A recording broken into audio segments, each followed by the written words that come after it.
as always, with Tom or Tom. How's it going? Oh, Tony. After Okay. the longest off season in major North American sports, we just finished our last interviews inside the Woody before the first Ohio State football game of the year. It's like really it's about to happen. Yeah, and before you know it, it's gonna be like week 7, and we're gonna be here, and it's gonna be like, where did all of this go? But yes, did wrap up our Wednesday player interviews, and I'm gonna get all 6 of these guys correct: Xavier Johnson, Lathan Ransom, Josh Fryer, Mike Hall, Travion Henderson, and don't tell me. Don't worry, I won't, because you said you were going to get all 6. Oh man, Josh. I said Josh Fryer. Was he out there twice? Yes, he There was was out somebody there over twice. at your table who Sure wasn't was. Tom. It was an offensive lineman, but it wasn't Josh Fryer. Donovan Jackson. Got him. Donovan Boom, Jackson. perfect. Thank you. Super chats, please. No, go ahead and actually throw some questions in if you guys have them. We will get to them throughout the show. But the overall feeling, the message that I got from everybody is based on the guys we talked to, the guys that I was talking to, or near Travion Henderson, Mike Hall, and Lathan Ransom, all 3 guys that have questions about them. Not wanting to prove something, because I asked Travion Henderson about that. He's like, I don't have anything to prove to anybody but myself. But you have a lot of guys that are eager to get back on the field to right some wrongs and to right some rights, basically, and really get going. And that was the overall feel I got from everybody that I talked to. Yeah, and a lot of the guys we talk to are people who are heading into what could be their final year. I think all of them technically could be heading into their final year as Buckeyes. So, this is a contract year. So from an individual standpoint, you've got that. Also, hey, did you know they haven't beat Michigan in 2 years and haven't won the Big Ten? I'm right? not sure if you'd heard anything about that. I was just made aware of that earlier this evening. Yes, big if true. Yeah, this is a team that has been. They've come into every season since what? 20. I mean, when was the last time they were not the clear favorite to win the Big Ten? 2018 maybe was Michigan, or was that maybe not even before the season? Well, It's ish. I mean, you generally have come into seasons assuming Ohio State's going to go to Indianapolis, they're going to win the Big Ten, and it's at least 50-50 they're going to be in the college football playoff. That's sort of just the default assumption this time of year. This year, for the first time in seemingly forever, that's not the case. Michigan is picked to win the Big Ten. Ohio State is, maybe going to make the college football playoff, but Michigan is ahead of them in the polls and more likely to maybe make the playoff in a lot of people's eyes. So this is a season when, Ohio State football has a little something to prove. And, after listening to guys talk about it, it just feels like everyone just can't wait to finally get back on the field. Because you can have all the happy reports out of practice and camp that you want to. No one cares until you're doing it on the field. Yeah, and Mike Hall kept saying, this is going to be a different defense this year. We're going to pursue. It's going to be relentless. And maybe it was Tim May said, how do you know? Basically, how do you know? And he said, I've seen it. And it's like, yeah, but when? And when did you first see it? And he talked about mat drills back in the winter, how that just the relentless nature, nobody letting anything pass, the accountability of the defense and actually the entire team at that point. So there's that. He was asked about the nation. Everybody's going to be looking at this defense. Like, they have question marks. They're going to be looking at it, and they're wondering if the defense can be as good as the defense is saying it is, or is it going to be the reason why Ohio State isn't going further into playoffs. And Mike Hall's quote was, "That's what we want. They want people to doubt them, to be watching them, because they have a lot of things to show apparently, and that's from the defensive line to the linebackers to the secondary. They're, as I said, they're not out to prove anything to the people, but Tom, they're still. I think they want their cake and they want to eat it too in terms of proving stuff to people. But the one thing Mike Hall kept saying is just like, watch, you'll see. Like, you'll make your own decisions once you see it. Yeah, and that, I mean, that really has to be your attitude coming into this, because every year you're at this point of the year and everyone's talking about how this is the hardest, yada yada yada, and it's the most we've ever seen yada it like yada this yada, before.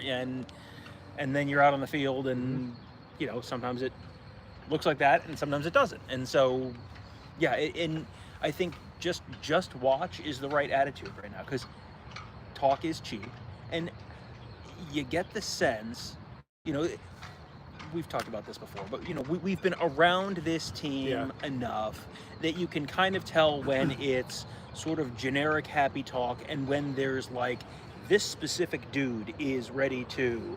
And Mike Hall, for example, talked about dropping his body fat from 23% to 19%, and he was down to 275 at one point during camp. Now he's back up to 283, but you know, is still maintained that.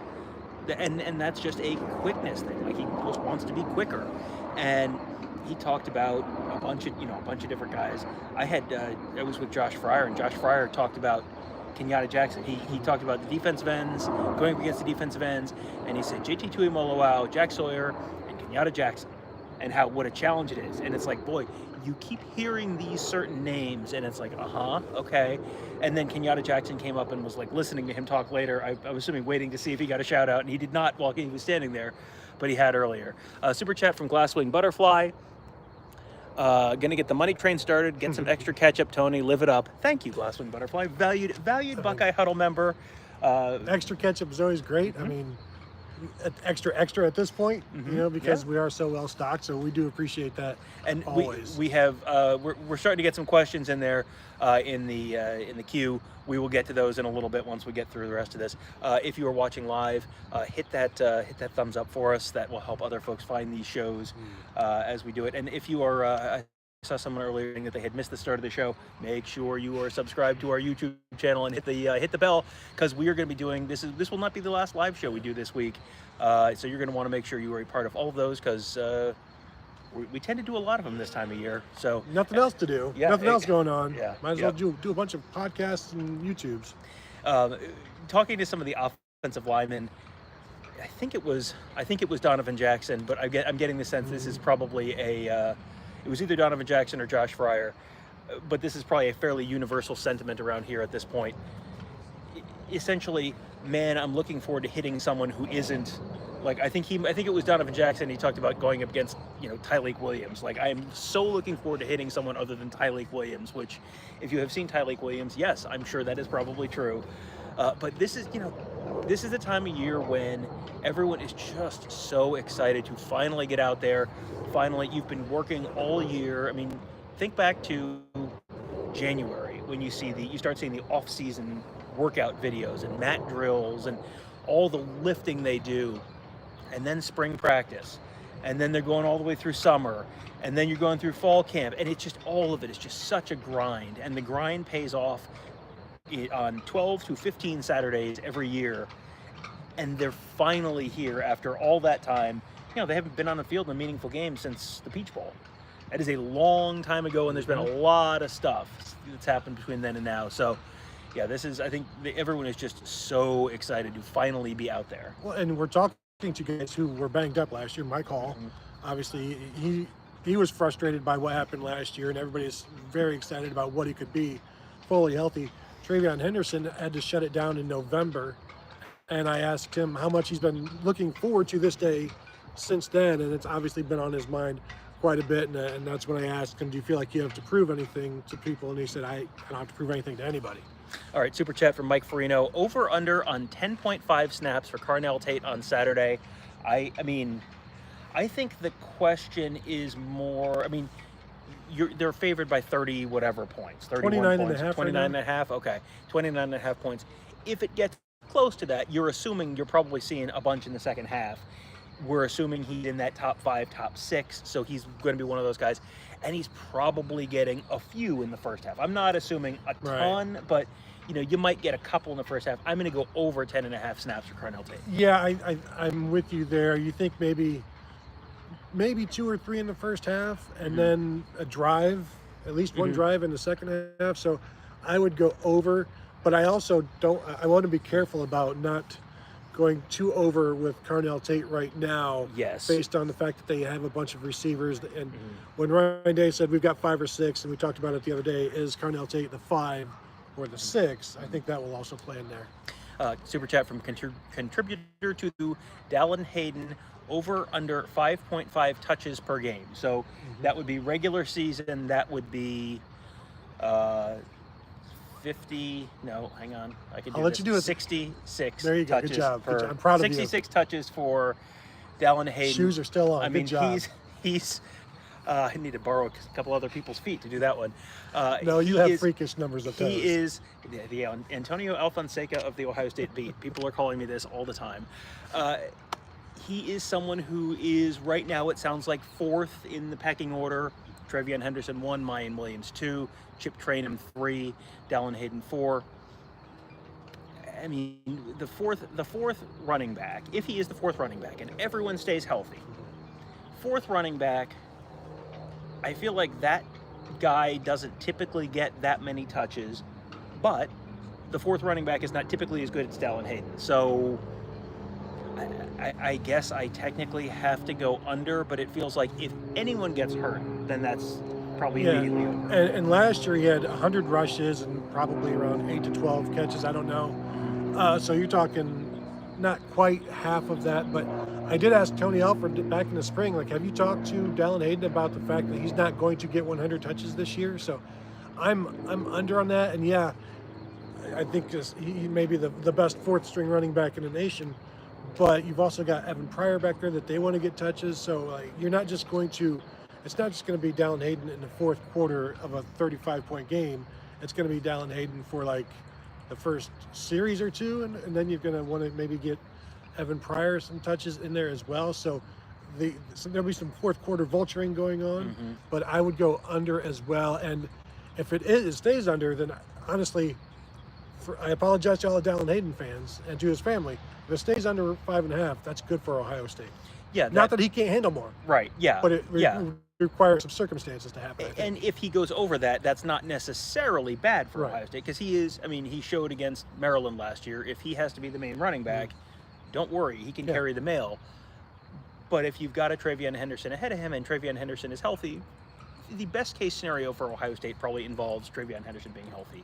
This is a little like, how many receptions is Cardinal Tate going to have? Like, at a certain point, if Cardinal Tate has 80 receptions this year, that's probably bad news, because it probably means something has happened to Emeka Egbuka and Marvin Harrison. So, at some point it's like, that's good, that's bad. Okay, now you're in the point where that's bad, because you're taking the guys who you're expecting to be big contributors off the field at some point. It's like Marvin and Emeka both having over 70 catches last year because Jackson Smith and Jigba wasn't there. So, I don't. Maybe the running backs are as good as those two, though. Yeah, maybe. Josh Fryer, talked to him a little bit. He, of course, is an Indiana native. This is a very big weekend for him. He has won the starting job. He played a bunch. He started against Indiana last year, and then played a bunch against Michigan. So this is not brand new to him, getting meaningful snaps at right tackle. But this is, now this is his job. He's not just sort of filling in because someone else is hurt. And plus he's going home. He talked about the fact his dad had played at Indiana, so he was offered by Indiana. They recruited him very hard. This is a big deal for him. And he was asked about, okay, so you're going back home. Do you have like just a ridiculous number of ticket requests? And he said 8. And he said, we keep it tight. Like, it is close family, close friends. Everyone else, I don't know, go hit up StubHub or something. Yeah, it's always interesting to talk to the players when they're going back home about how many tickets, and sometimes it's like 32. But yeah, 8's a good number. All right, another super chat from Mike Farino. Which combo gets more snaps, Grays and Kojo Antwi, or Brandon Innes and Noah Rogers? So Keon Grays and Kojo Antwi, second-year receivers. Brandon Innes, Noah Rogers, first-year receivers. This is a good one. I feel like there is the veteran guys are probably ahead of the younger guys right now, but there's, I think, a better chance that one of the younger guys is one of the guys who pops up mid-season, Halloween weekend or the weekend before or whatever. One of these guys has 5 catches for 75 yards. I feel it's more likely to be one of the first year guys. Like the ceiling on both of those guys, Noah Rogers and Brandon Innes, is really, really high. And Innes not being in for the spring makes this a little bit more of a difficult question. But yeah, I think I'm going to go with the first year guys. But that's pretty close to me. Yeah, and as I wrote today, don't forget about Bryson Rogers. And if he's still in the slot, where is he in relation to Brandon Inniss on the depth chart in that slot? And really, if Brandon Inniss is ahead of him, then he's probably the number 3 slot guy. And the other guys are also 3s, but I don't know if playing in the slot makes him more likely to play than guys on the outside. So maybe that boosts up the numbers. He's definitely dynamic, but also when we've talked to guys, they're like, well, Brandon, he's still working. Yeah. Like, there's been a slow down on him, that sort of thing. And talking to Emeka last week about Bryson Rogers and how he has the highest target completion percentage on the team, 80% or 90%, and how that it's by far the highest on the team. So anytime the ball goes to him, good things happen. We have not, and just to continue going, like Keon Grays and Kojo Antwi, they did not play much last year in terms of numbers of snaps.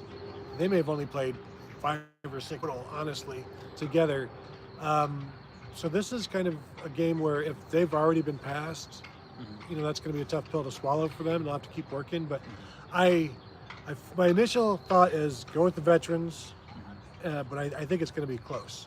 Yeah, and I don't know that anyone in that true freshman class last year, so Kojo Antwi, Keon Grays, Caleb Brown, who has already transferred to Iowa, Caleb Burton, who's already transferred out as well.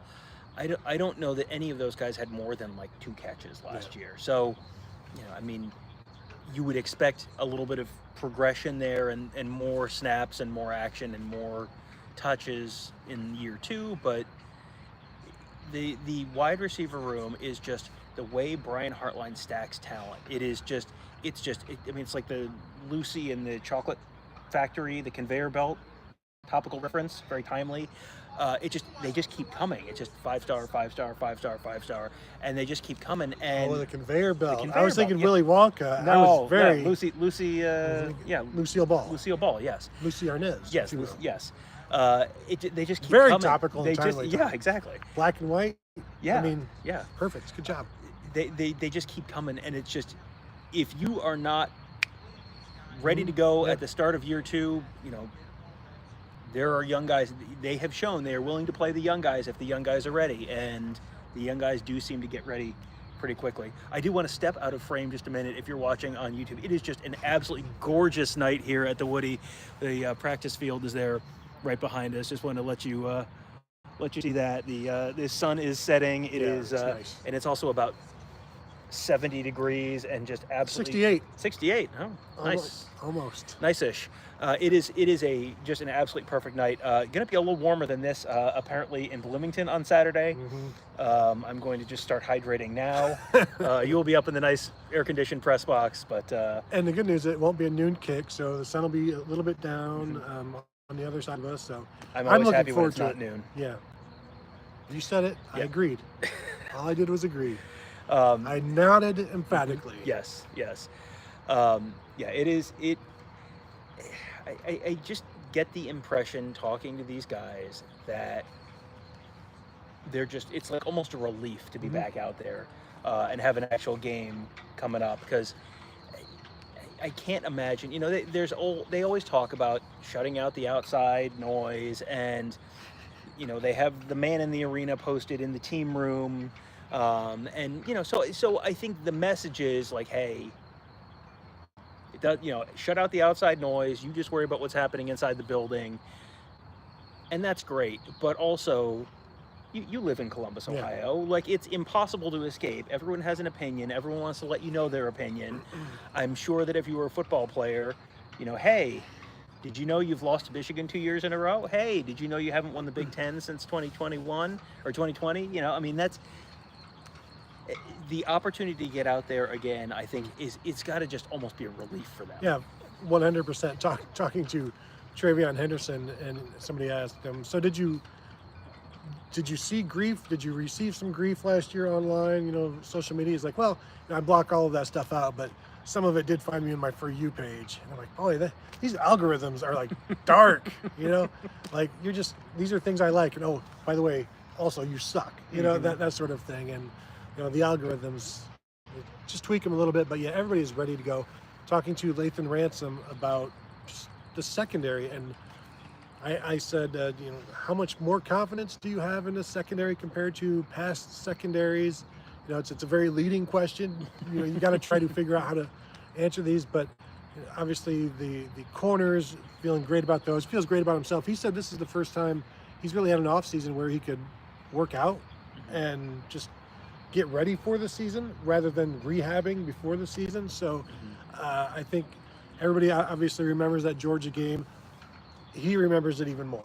So yeah, and that's another one where I'm sure he's heard all about that over the last few years. But yeah, the fact that he's had the off season to just be able to work on stuff, and the fact that it hasn't been cramming to learn a new defense, like this is all stuff that just, it feels like they're set up for success, and the first few weeks are going to be,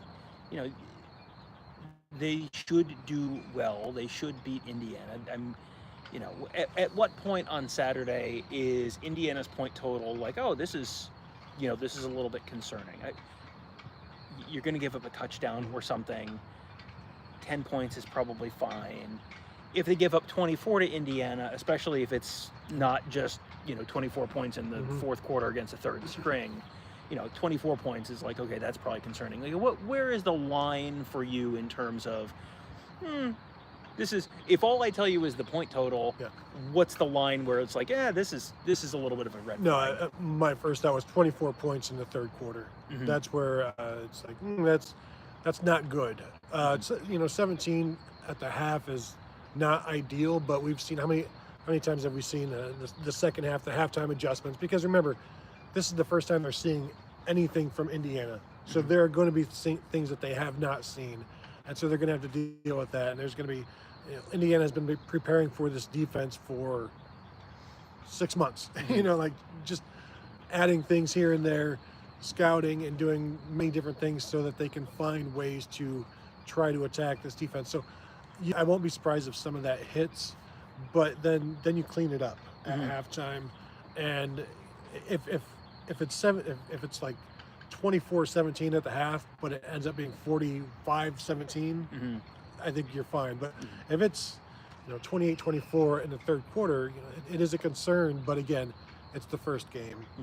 And yeah, especially with it being the first game, stuff is going to sometimes happen. Like I think back to the 2019 game there where Ohio State completely dominated the whole game, absolutely killed Indiana dead in every phase of the game.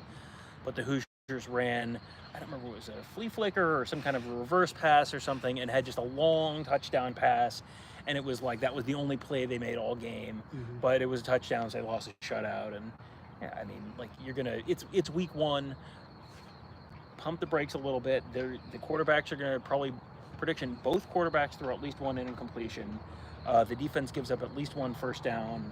I mean, it's week one. This is not the finished product.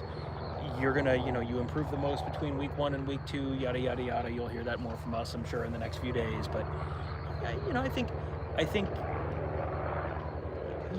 there is a reasonable expectation for this team. And, if you're going in and picking 63-0 and you're not going to be happy with anything short of 63-0, you're setting yourself up to be annoyed about something you probably shouldn't be annoyed about. Although always feel free to be annoyed. This is college football after all. You've been waiting 9 months for this, so enjoy. I haven't been angry since January 1st, and I want to be angry again. I've been so happy. I've been miserable because of my happiness. Super chat from Jordan Kapler. He doesn't say it's because Kevin's not here, but I think it's implied. Read between the lines. Jordan says, if the defense gives up more than 10 points, I'm going to throw Kevin in the Olentangy. Actually, I might just throw him in for fun. I mean, and he will just sit in the mud there because, for one, he's a mud sitter. For two, there's not a lot of water there. Do we want to start doing some questions? Yeah, let's bang them out there. All right, so let's start going through some of our questions. This is easier when Kevin's here. Oh, you missed the big guy? Nobody said that. Put words in my mouth. Over-under on sacks for Tyleik Williams. This is from Odysseus 2002.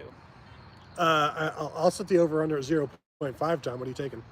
For the season or for the Oh, game? for the season? Oh, for the season, I would go. The first answer was 2.5, which seems aggressive for one game. Yeah, no, I would take the over on that. I was thinking, like 3.5, 4.5, something like that. But that's him staying healthy. Mike Hall did say like he's gotten more relentless, but he also said everybody's relentless. So that's one of those things where when they continue to use a word, it's like, oh, okay, so now it's lost all meaning. Yeah, Mike Hall was asked who's get off, who has the best get off on the team, or whose get off has improved the most, and he said everyone, and it's like, well, that's not really a direct answer. Not the direct answer. McChickens says Tony do a backflip. Tony's not an Ohio State quarterback. He can't do a backflip. Not without a big super chat anyway. Drowsy Dragon says this offseason has felt like an eternity. Yeah, imagine how it feels for the players. Yeah.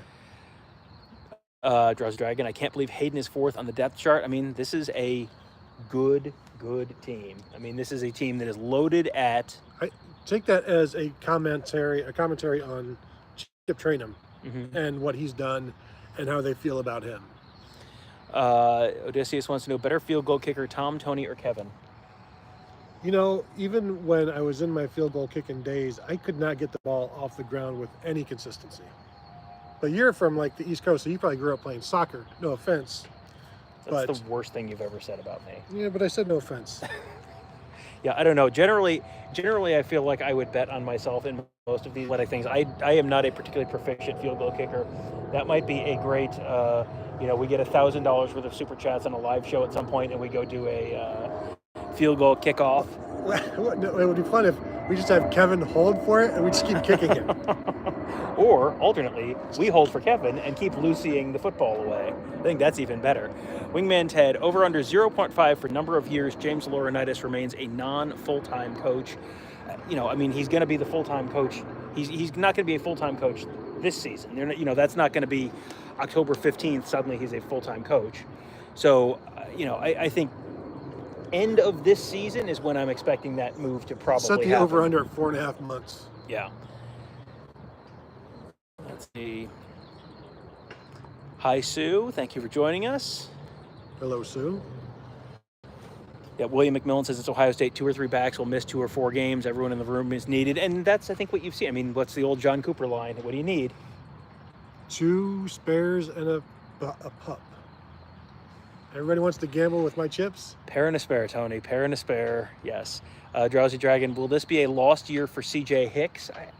I'm not expecting C.J. Hicks to be a starter this year, but I'm also expecting C.J. Hicks to take the next step and play, obviously, substantially more on defense than he did last year. So I don't think that constitutes a last year. That's progress towards starting. This is a defense that plays 2 linebackers regularly and has 3 guys who are linebackers who have been around a lot longer than C.J. Hicks has and who have been very good. So it's not like they're, he's not sitting behind Kayvon Pope and Dallas Gant and Taraja Mitchell. The linebacker play has been really good. Plus, there'll be a role for him, and if he continues to do well in that role, they will give him more snaps. Like it is still up to him as well on how much he plays. It's not just a coaching decision. It's a guy that has to play well and be trusted, and he's going to get an opportunity to show what he can do. And I think that's at least the first step.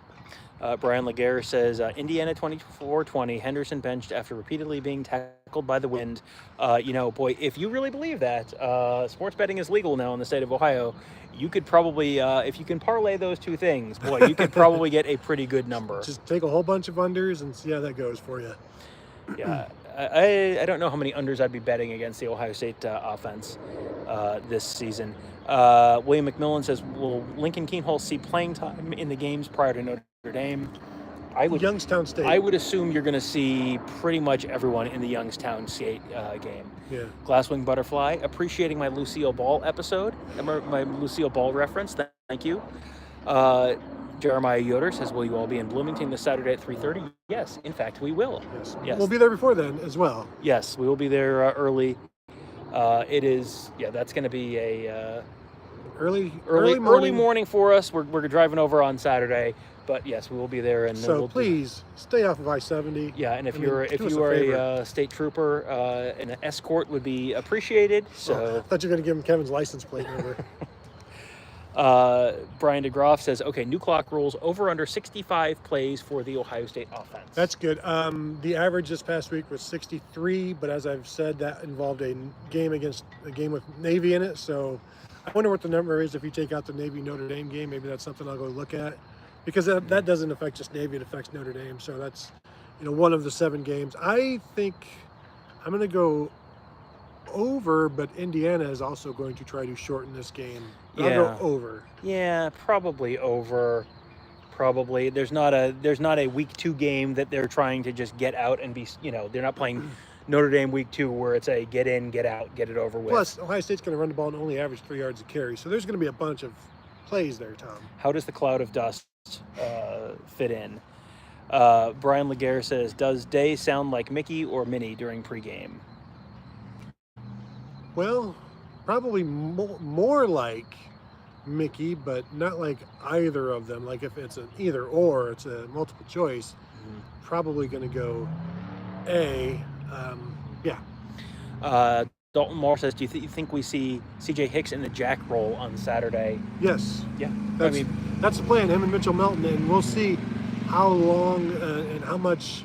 I'm interested to see what that rotation looks like between those two.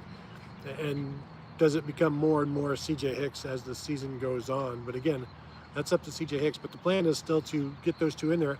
I am interested to see how much they do that, though. Drowsy Dragon says, pray Mike Hall stays healthy this year. And the coaching staff has basically been doing that during interviews, it seems like. Mickey Hanna wants to know, do they play 3 linebackers much this season? 3 linebackers at a time.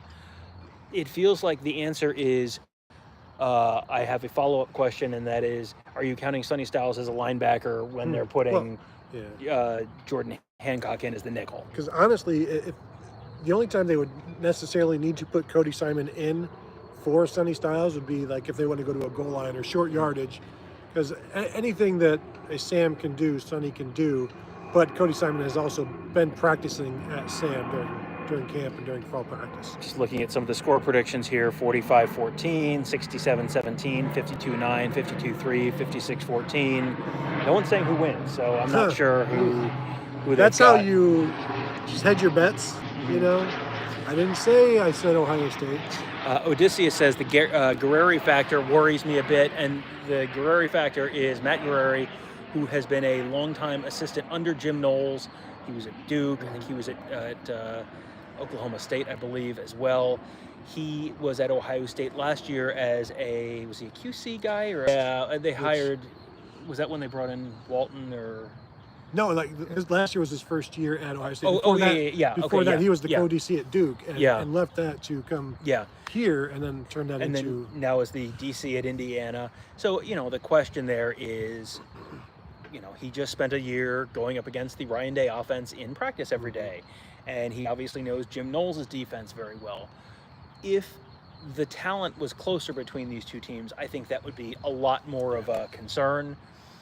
This is one of those things where, and Guerreri, if you listen to the morning show that I recorded with Ross today, I put a clip in there about Guerreri talking about that. And he's, talking about the fact that, I saw it, but they're going to be changing stuff, and some of the personnel is different. I think the biggest thing that might make a real difference is, hey, he has seen, they have talked about the fact they had to go back to high school film to have film of Devin Brown. Matt Guerreri has seen Devin Brown in practice for a year, so he's not going into this nearly as blind as he would be otherwise. I'm still not expecting that to be, even if that's worth a touchdown, I don't think that makes this a close game. Yeah, and it's one thing to know about Marvin Harrison. I think all of the defensive coordinators will know about him. Mm-hmm. So it's interesting. It's a more of a factoid than a factor, I think, though. Let's see. Oh, boy. There's quarreling with Michigan fans. Season's almost here. Actually, that continued all throughout the offseason as well. Mm-hmm. I'm not sure if you're aware of that. Ohio State and Michigan fans, natural enemies in the wild. Let's see. Nature is returning. Nature is healing. How far is the drive from Columbus to Bloomington? It's about 3.5 hours unless you get there close to game time, in which case the road between Indianapolis and Bloomington has been under construction since the Edsel came out. So if you were going, leave early, because you will either get there 4 hours early or right at game time, and you don't want to get there right at game time. One year I left at 4 a.m. for that game, but it may have been a noon kick. Tukey G says Ditka 79, Indiana 3. Field goal, huh? I think Ditka's given up a field goal. I don't know about that. All right, so we are through our questions now. So, any further thoughts from tonight's interviews?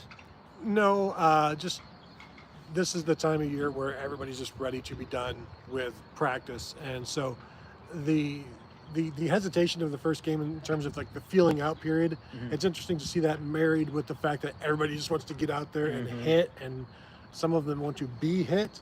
So that could lead to some big plays one way or the other, just from the excitement and the little bit of out of control nature of the excitement. So we'll see. I'm still expecting kind of a slow start though, for both teams. Yeah, and it's week 1, and there is no preseason. This is not the NFL where you get 4 preseason games and everyone gets to kind of knock the rust off, and you've got scrimmages with other teams.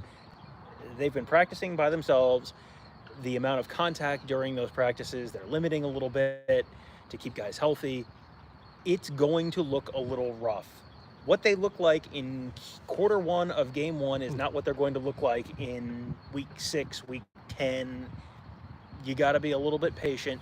Do not be the person on Twitter calling for the quarterback's head after the first incompletion. Like, it's just, you've waited all off season to finally have football back. Relax and enjoy the football.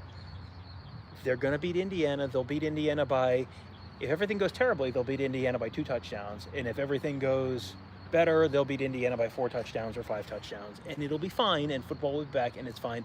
We did have a question from Drowsy Dragon. Does Ohio State need a top 5 defense to win the national championship? No, they don't. They just need a defense that is consistent. Last year was the number 14 total defense, and they were almost good enough to beat Georgia, and then they would have been good enough to beat TCU. So last year's defense was good enough if the kicker makes a 50-yard field goal. So I know that's going to be like last year's defense wasn't good enough. Yes, you could have made one more stop, but if a kick goes through, then boom, the defense was good enough. Could have gotten 10 more yards and made it a 40-yard field goal too. Now you're asking about the offense, Tom. The offense was not good enough. Jeremiah Yoder wants to know, between the two of us, who does the best Chewbacca roar? Tom. Yeah, I can't do it. So Tom also does it in Australian. Show him, Tom. Troy V says the NFL has 3 preseason games now. That's your fault for paying attention to the NFL. Especially preseason. I can't. EV says, I think with all the unknowns at quarterback, need a top 15 defense to win a national championship. I mean, I think that's probably in the neighborhood. They don't need to be top 5. It's a little bit of a sliding scale. If the offense is at the level the offense has been at in previous years, a top 15 to 20 defense is probably enough to at least be in that, a legitimate national championship contender. If the offense is a little bit down from last year, and that's entirely possible, and you can chalk that up to quarterback, offensive line, the general bloody-mindedness of the universe, whatever you want to do, the defense might need to be a top 10 defense. If the defense is a top 5 defense, there is almost no scenario in which I could see, a top 5 defense that plays like a top 5 defense all season, not their number 1 and they have a terrible game against Michigan. 5. Yeah, and now they're 5. Yeah. One game. If they are consistently at that top 5 level throughout the season, I am struggling to come up with a scenario where Ohio State doesn't at least strongly contend for the national championship, maybe even at least make the national championship if it's really legitimately a top 5 defense. Yeah, I would agree with that. Just that kind of dominating defense, and honestly, that's what they're shooting for.